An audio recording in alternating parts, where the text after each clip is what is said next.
E aí, pessoal, vamos começar mais um episódio do Podcast Os Sócios. Quem fala é Bruno Perini, host do podcast. E hoje estou sem minha esposa Malu Perini, porque acabamos de voltar de viagem, estávamos na Croácia, inclusive recomendo bastante o destino.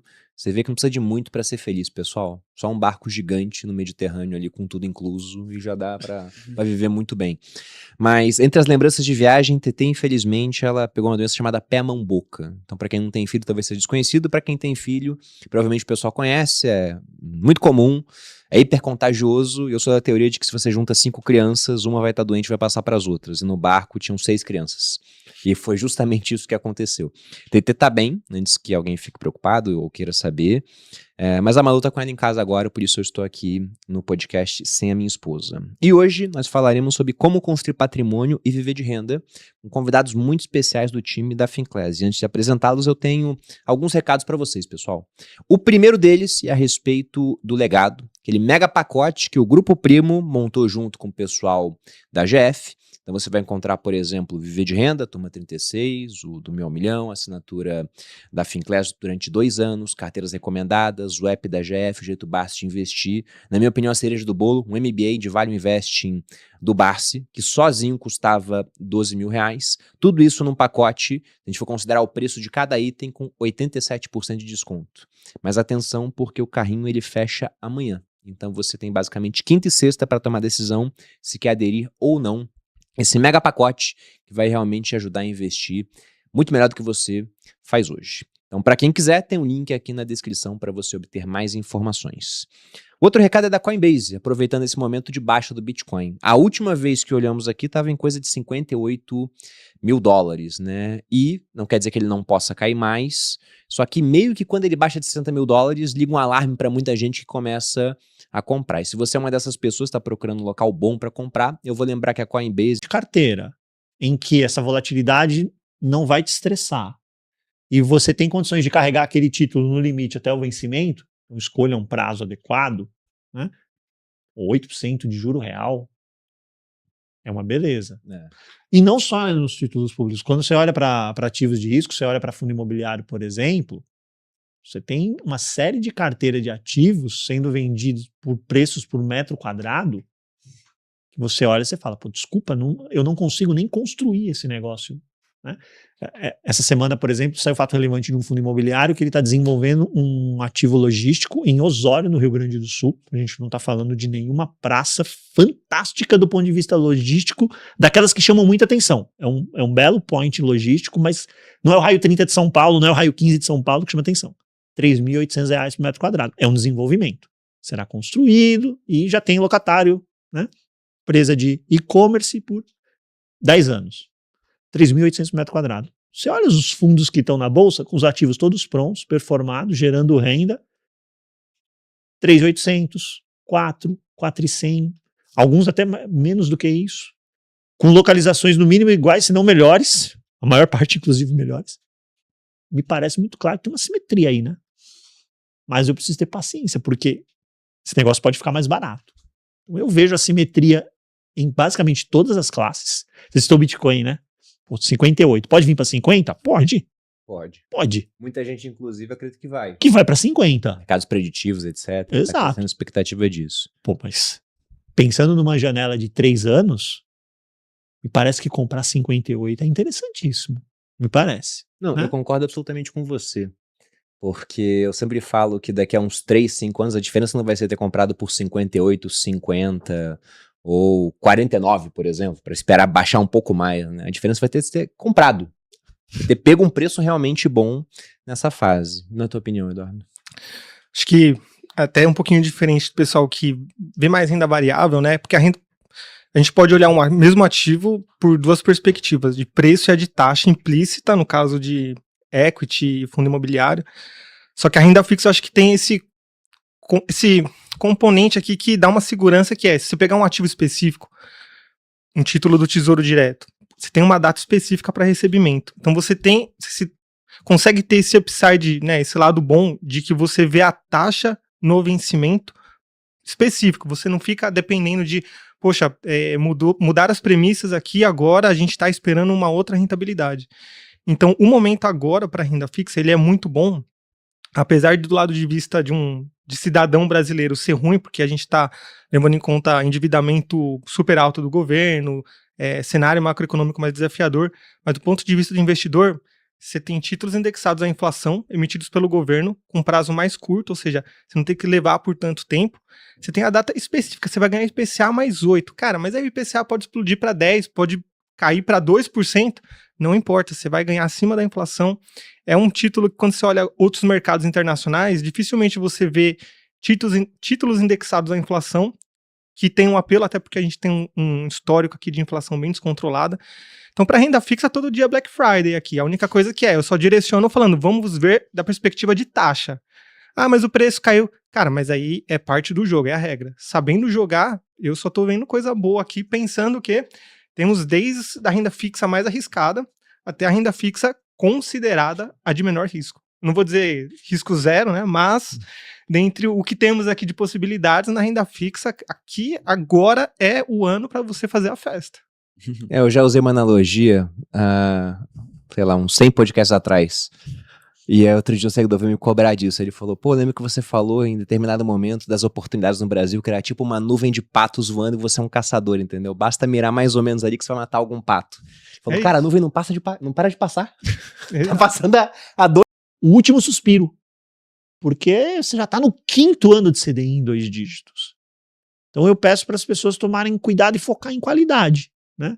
Então, se tem fundo imobiliário, procura aqueles mais diversificados, imóveis bem localizados, né, que tem um histórico, como é que eles atravessaram, por exemplo, a última crise, alguns já estavam aí na praça. Você vai para as empresas, eu acho que é a mesma coisa, né? Procurar essa turma que... Porque descontado é o seguinte, em todos os setores a gente vai encontrar ativo descontado. Em ação, em fundo imobiliário, tem. Então, não é... A nuvem de pato é gigantesca. Só que tem pato manco ali. Você vai querer derrubar o pato manco? Não, né? Então, também tem que ter cuidado com isso, né? Porque se atirar a esmo, você pode derrubar um pato manco, né? Então, eu acho que é focar em qualidade, é procurar quem são esses nomes que, se a gente tiver mais 2, 3 anos de juros em 2 dígitos, essa turma vai aguentar? Então vai com eles. Por quê? Porque também tem uma coisa, vai passar, uma hora isso vai passar, não é possível. Uma hora isso vai passar. E aí você vai estar do lado desses vencedores. Porque, pô, vamos lá, tem empresa no Brasil que já tem décadas aí no mercado. Pô, essa turma pegou hiperinflação, pegou max desvalorização lá no final dos anos 90, pegou tudo quanto é crise do começo dos anos 2000, mexicana, asiática, russa. E estão aí, não estão? Vamos atrás dessa turma. Vamos atrás dessa turma, né? Cuidado com... Isso aqui tá muito barato. Mas será que ele tá muito barato porque ele merece estar muito barato? Culpar só o juro também. Enfim, foca em qualidade. Acho que essa é a mensagem inicial que eu deixo. E aí depois a gente pode entrar no mérito de onde está essa qualidade em cada classe. E aí vocês? Eu enxergo da mesma maneira, assim, você tem hoje tantos ativos descontados que você não precisa ir naquela coisa que tá mais descontada, que tem uma alavancagem elevada, que é talvez excessivamente cíclico, né? Então eu buscaria esses setores e essas empresas que são de qualidade, os melhores imóveis, as melhores locações, que hoje você consegue pagar um preço por metro quadrado, um EV por EBITDA, um preço sobre lucro muito barato, empresas de altíssima qualidade negociando 6 vezes lucro. E qualquer alívio no juro, e eu não quero dizer de maneira alguma que o juro ele vai cair excessivamente. Eu só não acho que ele vai ficar neste patamar indefinidamente, a não ser que, é claro, nós mantenhamos essa política fiscal expansionista, que na minha visão ela é insustentável, né? Ela tem um quê de eleição, né, de você querer estimular a economia. Então você vê o crescimento do PIB nos últimos anos, ele em grande parte foi impulsionado pelo agro, por incrível que pareça, né, e pela expansão dos gastos do governo. Com uma limitação de despesas discricionárias, né, e nós já cobramos aí 32% do PIB em impostos, né? Você ainda tem um déficit que você acaba emitindo dívida para poder sustentar um gasto elevado, vários programas sociais, alguns justos, eu não estou discutindo mérito aqui, uma despesa previdenciária muito, muito robusta também, mas eventualmente isso vai ser revertido e eu acho que vai doer. Tá? Quando doer, nós temos que estar posicionados nas empresas de maior qualidade. Tá? E eu me lembro que quando eu entrei na Finclass, o Thiago me chamou para gravar assim, vamos gravar, do nada. Eu sou uma empresa, me recomenda uma empresa. Né? E eu pensei assim, poxa, de todas as empresas que eu posso recomendar, o que eu vou? Eu vou na mais conservadora, tá? Eu vou na que ganha em todos os cenários, tá? E eu recomendei BB Seguridade. Por que eu recomendei BB Seguridade? Que é uma empresa estatal, né? Durante um governo que não é exatamente pró-mercado, aqui sem fazer juízo de valor.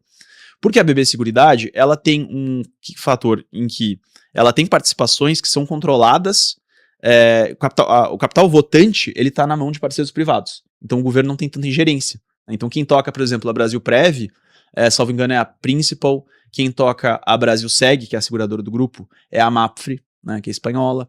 Então ela não está tão sujeita à ingerência como o Banco do Brasil, por exemplo. Tá? Num cenário de juros elevados, ela tem o que se chama de float. Né? Então imagina que você faz um seguro, você recebe a apólice, a seguradora não sabe, ela tem um passivo que ela não sabe quanto que vai ser. Né? Ela recebe isso e aí ela aplica em títulos de curto prazo. Então um cenário de juros elevados beneficia ela muito. Né? Num cenário que o juro cai, talvez, beleza, o resultado financeiro não vai ser 2 bilhões líquido por ano, mas ela vai emitir mais prêmios, ela vai vender mais capitalização, né? Ela ganha em todos os cenários. Ali, quando eu recomendei, tinha uma simetria muito positiva. Hoje a BB Seguridade está a 39, está próximo do seu topo histórico. Então, não sei se é a hora de comprar com a sinistralidade tão baixa, né? O agro, esse ano nós temos perspectiva de El Niño. Isso deve impactar a sinistralidade, que é uma métrica importante para as seguradoras. Você tem um juro muito alto. Então eu entendo que as seguradoras elas já estão bem precificadas. Tá? Então eu olharia para os negócios que também não tem tanta dívida, né? No caso da BB Seguridade, ela não tem dívida per se, mas ela tem. Ela estava, sei lá, 6 vezes valor patrimonial. Não serve para tudo. Exato. E as pessoas olham, poxa, eu lembro de comentários nos vídeos, né? A BB Seguridade tá cara, 6 vezes valor patrimonial, né? Mas, poxa, ela tem um patrimônio líquido de uns 12 bi, né? E ela entrega um lucro líquido de 9. Então, assim, um ROI de 80, 90, dependendo do ano. Dinheiro. Uma máquina de fazer dinheiro. Então, o valor patrimonial, o preço do valor patrimonial vai depender da rentabilidade daquela empresa em relação ao seu patrimônio. Né? Então, eu não olho tanto, eu olho mais preço sobre lucro, EV por EBITDA. O EBITDA, né, que se usa tanto, ele é basicamente o lucro operacional, aí você soma de volta a depreciação e a amortização, que são despesas não caixa. Né? Eu também não gosto tanto dele porque ele não considera o CAPEX, que é uma despesa muito real, né, que sai caixa para você manter a operação e expandir também. Mas, assim, de maneira geral, nós vemos múltiplos muito deprimidos, o Ibovespa negociando aí a 8 vezes lucro contra 26 do S&P. O S&P merece negociar no múltiplo maior, tá? Porque ele tem empresas com um ROI maior. Mas merece esse múltiplo em si? Aí que tá a questão. Eu acho que não. Eu acho que não porque hoje nós temos empresas de AI capecando muito, né? Ou seja, capecando, fazendo muito investimento. Você viu o Google, cara, a Alphabet, que é a empresa, né, mãe do Google, fez uma chamada de capital de 80 bilhões. O Google, historicamente, é uma máquina de gerar caixa. O Google Ads, o YouTube, geram muito caixa. E ele remunera os seus acionistas como se fosse um dividendo que é a recompra. Né? Porque o dividendo nos Estados Unidos ele é bem tributado. Dependendo de onde você mora, o estado, você paga 35%, 40% de alíquota. E aí o que as empresas fazem? Elas recompram as suas próprias ações e você aumenta o valor intrínseco por ação. Tá? Vamos dizer dessa maneira. E o Google, ele historicamente remunera o seu acionista. Ele não chama capital. Porque é uma máquina de imprimir dinheiro. Google está chamando dinheiro para investir em AI. E qual que vai ser o retorno disso? Nós não sabemos. Eu realmente não sei. Tá? E eu lembro de uma discussão, quando eu cobria o mercado internacional, eu lembro que nós estávamos discutindo sobre o Meta, que o Meta estava investindo no Meta Labs. Vocês lembram do Meta Labs? Do metaverso, que vai ser o futuro. Flopou legal. E eu lembro da discussão, assim, nesse ponto eu estava correto, que eu falava assim, eu acho que ele deveria abandonar isso, porque não se sabe o retorno, você já tem uma máquina de gerar dinheiro, que é o Instagram, e o Facebook, em certa medida, e no final das contas ele queimou alguns bilhões, deu para trás, o que foi uma decisão acertada como gestor, eu acho que reconhecer que você tá errado. Mas demorou um pouquinho, né? Demorou, foram alguns de mercado, bilhões aí. Falavam, isso aí não vai para frente. O Zuckerberg vinha a público lá e falava, não, mas a gente vai colocar mais grana, agora vai pegar. Sim, e ele mérito dele ter reconhecido e dado para trás. Eu acho que isso é um mérito de um gestor, reconhecer quando um projeto tá errado e você cortar. Né? A própria Amazon, ela faz vários projetos pequenos que não dão certo e vão cortando. Alguns dão certo, como a AWS, né, que é fantástico. Então você tem o juro drenando capital, as small caps esquecidas na bolsa, Bruno. Esquecidas, assim, não tem fluxo. Né? O fluxo estrangeiro ele vai só para as blue chips, saiu muito desde março, abril e maio.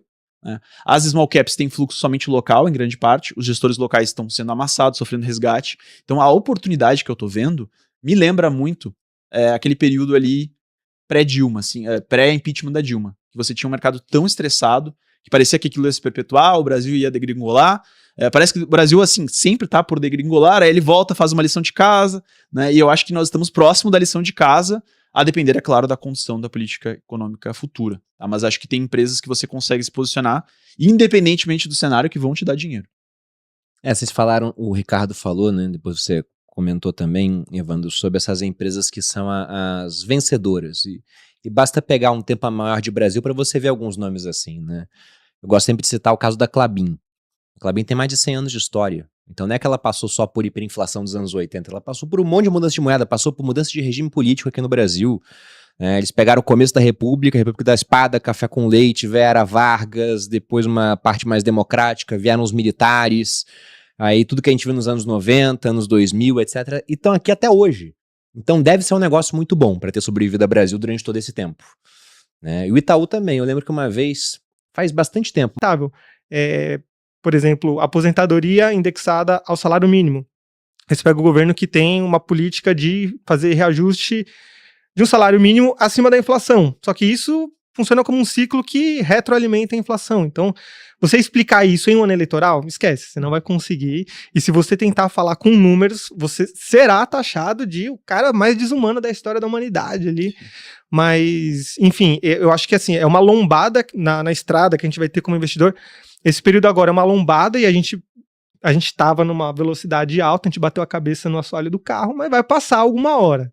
Então, esse, pra gente, como analista, é um momento em que a gente quer começar a focar ali em bons ativos, igual o Ricardo falou, você tem que ver os fundamentos da empresa e, assim, tem coisas que a gente pode filtrar com facilidade. Por exemplo, o próprio cenário bancário que você comentou, né? Tem alguns bancos que naturalmente a gente já não gosta, por exemplo, na Finclass aqui, seja por motivos de perfil de negócio do banco, seja por desconfiança de governança, que a gente também não se sente confortável, e tanto que a gente vê notícias aí do Digimais, notícias de Reag, Banco Master, tem uma lista de nomes. Mas eu acho que pra gente aqui, em algum momento é isso aí. Eu acho que até questão de 12 meses, a gente deve ter um cenário mais benigno pra gente. Nem que seja de falar, beleza, não mudou estruturalmente ainda, mas temos o nome de quem vai governar o Brasil por mais 4 anos, e agora podemos cobrar atitudes que levem aí uma mudança estrutural. Mas aí também depende muito da população, né? Não é só o presidente que resolve o país. Tem ali deputado, tem senador. E aí esse que é o ponto que o pessoal peca muito, né? Achar que o presidente que resolve todos os problemas. O sucesso político, infelizmente, ele não é ligado ao controle da máquina de imprimir dinheiro, mas sim ao seu uso, né? Exato. Então é muito raro um político querer segurar a mão na hora de gastar. Mas já aproveitando esse ponto da questão da dívida, eu queria ouvir a opinião de vocês em diferentes setores, né? Porque, por exemplo, o Evandro, ele citou que evitaria empresas mais endividadas agora. E no começo do ano tinha muita gente que estava falando, não, o juro vai cair, então era de pegar uma empresa aí que ela, por exemplo, ela tem um EBITDA positivo, uma varejista, Magazine Luiza, mas o resultado financeiro dela é altamente negativo, é muito juros. A hora que o juro cair, cara, a margem dela que está em menos 4 vai para 1%. E parece uma pequena mudança, mas porra. Uma base de faturamento enorme. Exatamente, claro. É transformacional. Até porque empresa de margem baixa é isso, né? Saiu de 1 para 2, cara, o lucro dobrou. Agora o cara tem a margem de 40 para 41, não é tanta coisa assim. Mas isso meio que foi desfeito. E nos fundos imobiliários tem muita gente que adora os fundos de papel, Ricardo. Você comentou, tem vários negociando até com um pequeno desconto. Inclusive tem outros negociando com prêmio. Será que é justo pagar um prêmio num fundo de papel? Não seria bom vender esse para comprar outro? E qual o risco de esses fundos terem uma surpresa aí? Porque é muito bacana quando você entra num fundo e fala, caramba, a carteira do fundo tá rendendo IPCA mais 12. Mas tem alguém pagando IPCA mais 12, né? Para que o cara receba esse dividendo. E a mesma coisa nos CDBs. Eu falei ontem com um gestor, estava numa reunião com um gestor e a carteira de crédito, né? E a gente estava falando exatamente isso, né? O que ele está conseguindo, ele tem originação própria, né? O que ele está conseguindo colocar de CRI novo na carteira, tudo CDI+, né? Por quê? Porque quando ele vai fazer a conta zero, né? Mas a gente minimiza, né? Risco a gente não anula. Risco a gente minimiza. Não, se fosse fácil dar crédito, a Jota não matava as pessoas. Exato. É simples assim, cara. Excelente. Pensa aí como um AJ bonzinho, um cara que não faz muita conta. Ele empresta 10% ao ano, né? Enfim, não existe esse cara. Se ele emprestou para 10 pessoas, 9 pagaram. Se uma não pagou, ele tá no prejuízo. Se foi a mesma quantia, ele tá no prejuízo, ele não recuperou nem o principal. Por isso que ele vai lá e mata a pessoa. Tem que se colocar no lugar desse cara também. Ver que ele só quer colocar comida na mesa, entendeu, pessoal? Mas brincadeiras à parte, é difícil realmente lidar com crédito, né? Até porque em renda fixa a gente não vê muito essa volatilidade do crédito às vezes. Um CDB do Banco Master, se você só olhasse lá como é que tava o teu extrato na corretora, ele tava rendendo simplesmente o que ele prometia, até a hora que você não foi pago. Linearmente, maravilhosamente. Exatamente. Aí você compara com um título pré do Tesouro... o próprio Tesouro Selic. Tem um pouquinho de volatilidade, daquele 0,1 de taxa de deságio. Aí você compara com o CDB do Master, fala assim, pô, o CDB do Master é mais tranquilo, afinal ele sobe linearmente, né? Aí pronto, toma, FGC vai falir o banco.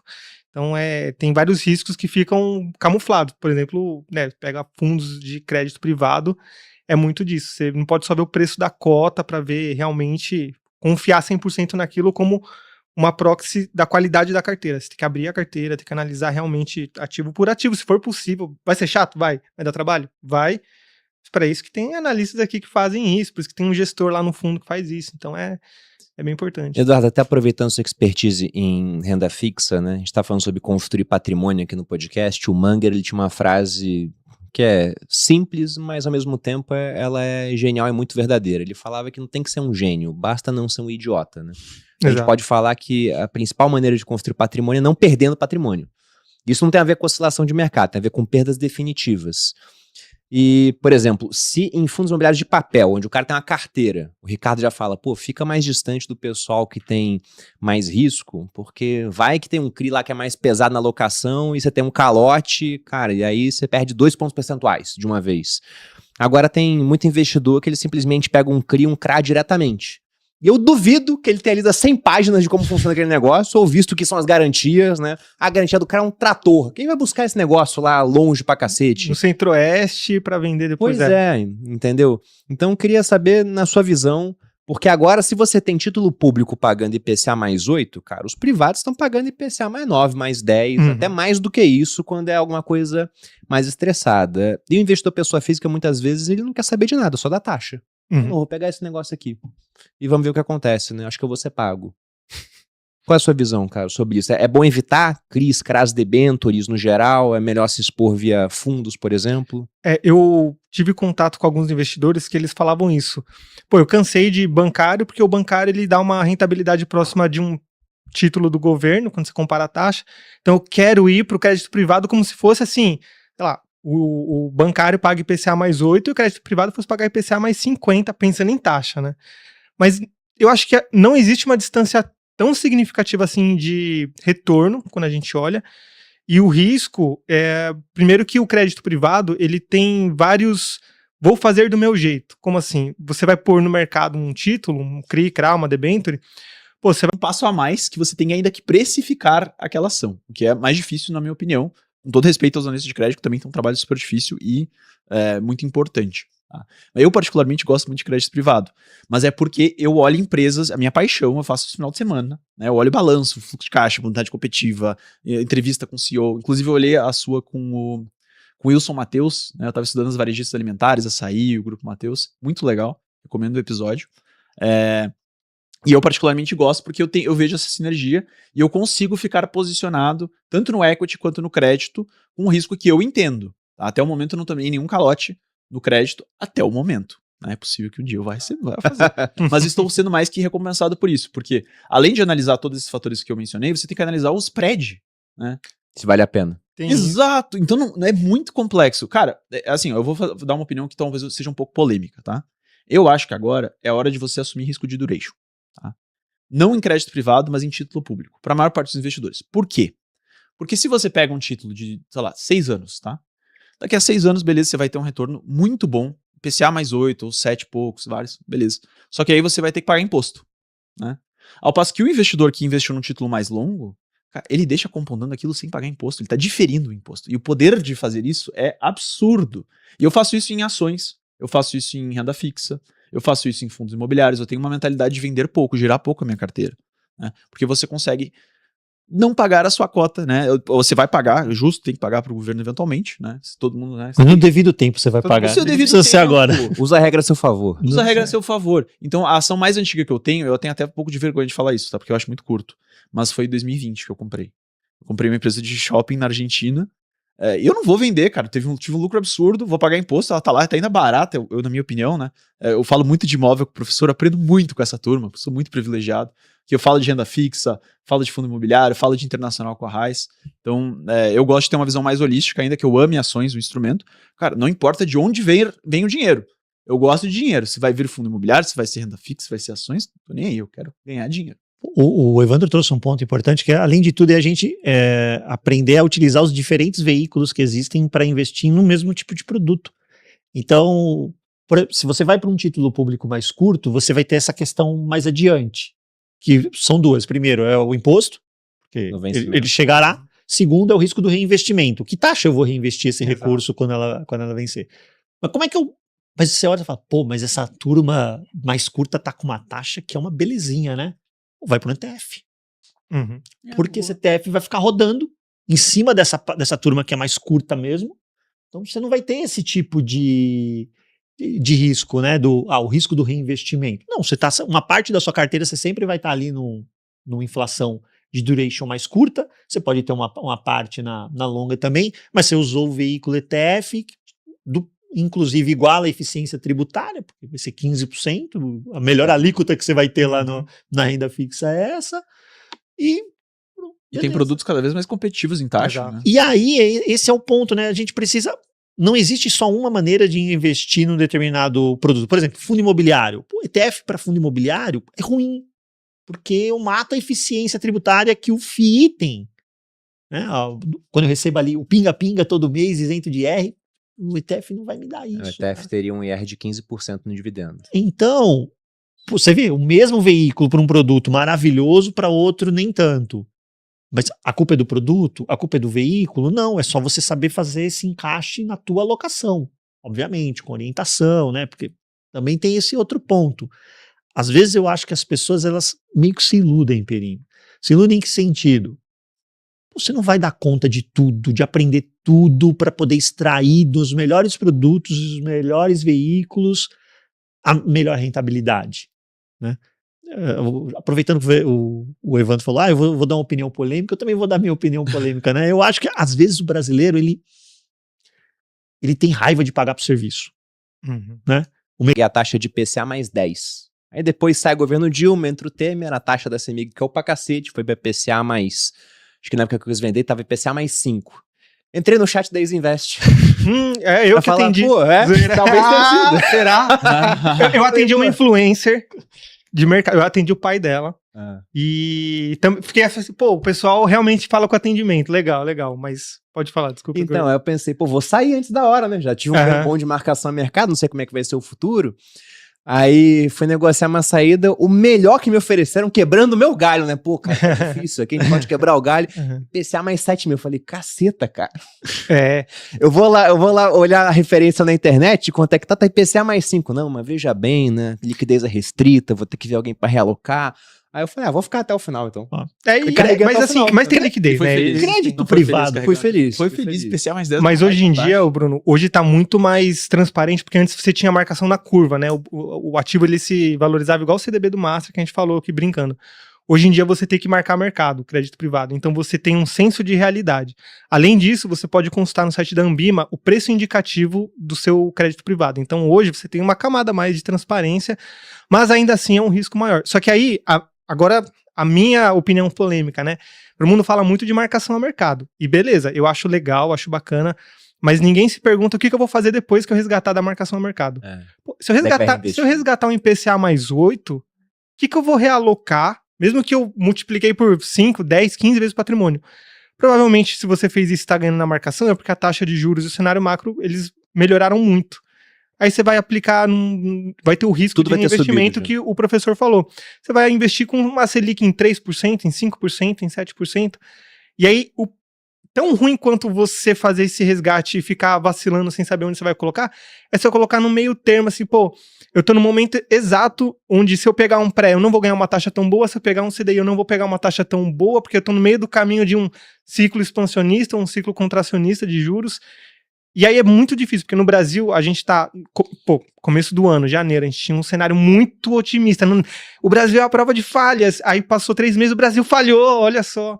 Então, assim, é muito complicado. E aí é justamente um pouquinho dessa filosofia de você comprar um ativo com uma boa taxa, por mais que você tenha essa sensação de rentabilidade muito boa, que é bacana, pô, simula levar até o vencimento IPCA mais 8, cara. IPCA mais 7 para 2050. E o 2050, que o Renda Mais que o pessoal fala muito, é porque ele começa a pagar em 2050, ele vai vencer 20 anos depois, é 2080, 2070. É o 2065. Ele vence em 2065, 2084. Então assim, você ainda tem um fluxo de caixa maravilhoso ali, 20 anos, cara, que você vai receber, é muita coisa, então... Mas eu vou sair antes do prazo, porque 2084, eu acho que eu vou estar com quase 100 anos. Sim, mas isso por quê? Porque você tem... Tomara. Porque 88, pô. Mas esse é um ponto que é legal, porque pode ficar no inventário, claro que vai dar uma mega burocrata para você repassar, mas você tem conhecimento de mercado que te proporciona isso. O investidor médio, ele não sabe o que é duration, ele não sabe exatamente o que é marcação a mercado e tal. Então, assim, para a grande maioria, tanto que se você falar para mim que Os imóveis, eu quero ter tijolo, né, que eu tô comprando um pouco de tijolo ali do professor. Eu quero ter, talvez, uma Klabin da vida que você citou. Klabin tem 911 mil hectares de terra. E terras, assim, a terra agrícola, ela varia muito de preço, né? Uma terra em Matopiba vale um X, uma terra no sul, ali, Paraná, que, por exemplo, tem um índice pluviométrico muito bom, ela vale muito. São terras que são muito valorizadas porque elas produzem muito, elas têm um bom índice de chuvas, elas têm uma logística boa ali no sul, você tem, né? Então você consegue escoar matéria-prima para os portos. E a Klabin, ela tem ativos reais, e ela vai conseguir repassar a inflação. Né? Não importa onde você esteja, você vai num país que pega uma lata de Coca-Cola, o Pabrai fala isso, imagino que você conhece ele, Monte Pabrai. Não conhece? Não. Acho que você vai gostar, se você gosta bastante de Munger e Buffett, ele é um grande amigo do Munger, por exemplo. Ele fala que não importa se você está na Turquia, que tem uma inflação muito elevada, você vai trocar algumas horas do seu trabalho, alguns minutos do seu trabalho por uma lata de Coca-Cola. Né? E essas empresas, aí está o desafio, você achar essas empresas que conseguem repassar a inflação, e isso te protege mais do que os títulos públicos nesse cenário mais extremo. Eu lembro sempre da minha renegociação da minha conta de celular com a Vivo. Foi bem interessante, na época da pandemia. Minha conta, ela aumentou, tipo uns 20%. Eu falei, porra, tô em casa sem fazer nada, né? Vou ligar aqui pra ver se eu consigo reverter esse aumento. Liguei, aperto a opção tal pra ser atendido, não sei o quê. No final, caiu numa gravação que era mais ou menos assim, parafraseando a gravação. Você ligou porque sua conta aumentou. E é isso aí. Ela aumentou mesmo. Não tem o que você fazer. Eu falei, caraca, eu fiquei um tempão no telefone, uns 20 minutos, e no final eu não saí da Vivo. Porque eu falei, porra, minha internet é boa. Aumentou 20%, mas não é uma conta que eu acho que é tão cara. Então, fiquei, entendeu? Foi até olhar mais as ações da Vivo depois desse pricing power que eu Pricing tenho. power, entendeu? perfeito. Isso é interessante. Mas isso que você citou no Brasil já aconteceu, né, cara? Durante a época da hiperinflação, o pessoal queria trocar o dinheiro o mais rápido possível por uma coisa real.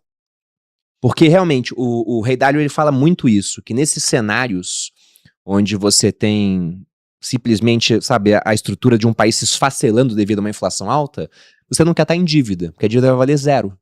Se eu peguei R$1 milhão emprestado e R$1 milhão para de comprar, cara, um apartamento no Itaim e começa a comprar nada, então não tenho mais a minha dívida. Então você quer estar em empresas, você quer estar em imóveis que são irreplicáveis, porque tirando simplesmente uma destruição total do país, geralmente as esquinas mais caras de um país continuarão cada vez mais caras, a não ser que o país seja a Venezuela. Uma esquina no principal ponto de Caracas hoje acho que vale menos do que há 30 anos. Agora em Buenos Aires isso não aconteceu, apesar da inflação muito alta que você teve naquele país, né? Eu também acho que a chance do Brasil virar uma Argentina é muito mais baixa, mas você citou, aqui o nosso Banco Central é independente há pouquíssimo tempo. Uhum. Se não fosse, será que a gente estaria num ambiente tipo Turquia, onde o presidente resolveu virar presidente do Banco Central também e falar, cara, o juro tem que ser mais baixo, a inflação lá disparou? Felizmente aqui no Brasil não aconteceu, então a gente não tem a resposta dessa questão. Mas já aproveitando esse ensejo, como é que vocês enxergam a diversificação internacional? Tanto lá fora ou usando meios indiretos aqui no Brasil, já que tem vários ETFs, por exemplo, BDRs hoje que propiciam esse tipo de coisa, porque há uma dicotomia aqui, né? Por um lado, as pessoas tendem a achar que isso é importante. Afinal, outros países podem crescer mais do que o Brasil e abrir uma boca de jacaré que já existe entre a nossa economia americana, por exemplo, né, graças à tecnologia que eles têm lá. Por outro, lá fora, como você citou antes aqui no podcast, a gente está pagando 26 vezes lucro no S&P 500, enquanto aqui está pagando 8 vezes lucro no Ibovespa. Saiu outro dia que a Bolsa do Brasil é uma das mais baratas do mundo no momento atual.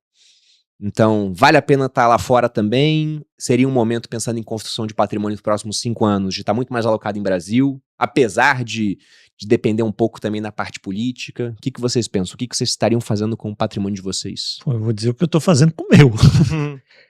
Minha alocação fora, ela continua.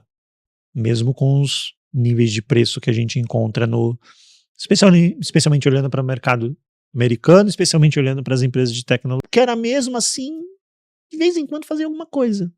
Você alocou o dinheiro, pronto, e você fica olhando, esperando acontecer. A meta era IPCA mais 6, agora que IPCA mais 8, não tinha Pô, muito o que fazer, né, cara? a gente falava, quando você chega nessa época, você fala, é gestão praia. Porque além de tudo, essa turma ainda pode marcar na curva, Perini. Quando você chega nesse cenário, um fundo de pensão, ele está fazendo gestão de ALM, que é o passivo. Quanto é que eu tenho que pagar de benefício? Eu tenho que pagar, sei lá, 1 bilhão por ano. Então você gere ali para deixar 1 bilhão no caixa, o resto é curva e praia. Sobre isso que você falou, Ricardo, né? Eu tô lendo o livro do John Bogle, O Investidor de Bom Senso. E lá ele defende que não há nada errado em você ganhar a média. E eu concordo com ele, né? Você simplesmente ter o retorno da média do mercado americano, o S&P 500, eu considero maravilhoso. O único ponto é que, se você for um investidor mediano que obtém essa média, para você ter um baita resultado, só faça isso acima da média do que o pessoal faz. Então seja mediano por um tempo maior do que a média das pessoas, é só isso. Se a gente pega os grandes vencedores de bolsa, geralmente são pessoas de cabelos brancos, né? Que no Brasil é referência ao Barsi, lá fora é o Warren Buffett. Então são caras que eles simplesmente estão no mercado há muito e muito tempo. E o próprio mercado favorece essa pessoa a construir patrimônio. Porque se ele vai lá e tem as teses dele, tem 10 teses, algumas vão dar errado, ele vai perder dinheiro, vai perder 10, 20, 30, 40, 50% antes de mudar. Talvez ele deixe uma empresa quebrar, porque era pouco experiente na época e acreditou até o final e perdeu 99%, o que pode acontecer. Mas se pega uma que multiplicou por 10 vezes, o que ao longo de alguns anos pode acontecer também, só essa pagou mais de 10 erros daquela anterior que quebrou. Então, com o tempo, seus retornos eles vão acontecer, basta ser paciente. Se você quiser ter um retorno mediano, tem um ETF para isso, pô. Com vários índices diferentes hoje em dia, né? Cada vez mais. E tem um ponto, né? Quando você pega esse retorno mediano nos Estados Unidos, é a média dos negócios de mercado, não é a média do retorno dos investidores. O deles é menor. Né? Porque quanto tempo segurou? Vende rápido. Aguentou, não aguentou? E a turma que investe em fundo? Lá fora, o que fundo toma de surra do benchmark é uma grandiosidade. Uhum. Então também. Aqui também é. O cara botou lá o dinheiro no fundo, no melhor mercado do mundo, as empresas maravilhosas, e o cara tá perdendo do benchmark. Pô, deixa eu ficar aqui no ETF, então eu tô pagando barato pelo menos, né, cara? Tem a história famosa do fundo do Peter Lynch, inclusive. Ele teve um retorno ao longo de 13 anos, 77 a 90. Se eu não me engano, foi alguma coisa da ordem de 29%, 29,2% ao ano. Na prática era, você dava $100 mil para ele, 13 anos depois o cara te devolvia 2,8 milhões antes de impostos. Seria isso.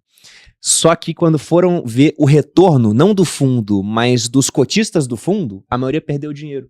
Porque o cara entrava no fundo do Peter Lynch quando ele saía na capa da revista, né? 40% de performance no ano, o cara entra no fundo. Aí no outro, retorno às médias, o mercado caiu, ele acabou caindo junto, aí ele perdeu 10, o cara vende. Então, o cara pensa, não vou participar de bolsa diretamente, que eu vou comprar na alta e vender na baixa, vou fazer isso via fundos. Ele fez a mesma coisa. Ele comprou na alta e vendeu na baixa, porque ele não teve paciência simplesmente de entender que o mercado ele é zigue-zague, ele sobe caindo e cai subindo, né? Mas você ia falar uma coisa, Evandro. Não, perfeito. E um exemplo legal que você deu aí, é do Peter Lynch, é que o investidor que mais ganhou dinheiro no fundo dele, o Magellan, é um cara que morreu. Ele simplesmente deixou o patrimônio compoundar. Eu ia dar 2 recomendações para quem quer investir internacionalmente, tá? A primeira é trazer o Felipe Arraes para esse podcast. Exato. O cara é muito bom. Monstro. E a segunda é, dá para investir internacionalmente, ou menos em empresas dolarizadas via Bolsa Brasileira. E eu vou trazer aqui uma tese pública minha, que é arrojada, ela tem vários riscos, né? Empresa de commodities, está exposta também ao dólar, por exemplo, que é a Prio. Tá? Por que a Prio? Eu recomendei a Prio em janeiro, a gente via análises falando, poxa, o petróleo vai a 55, 50, Eu fiz uma análise macro, que não é usual, normalmente eu sou mais micro. Aí eu fui ver, poxa, o consumo de petróleo no mundo. Cara,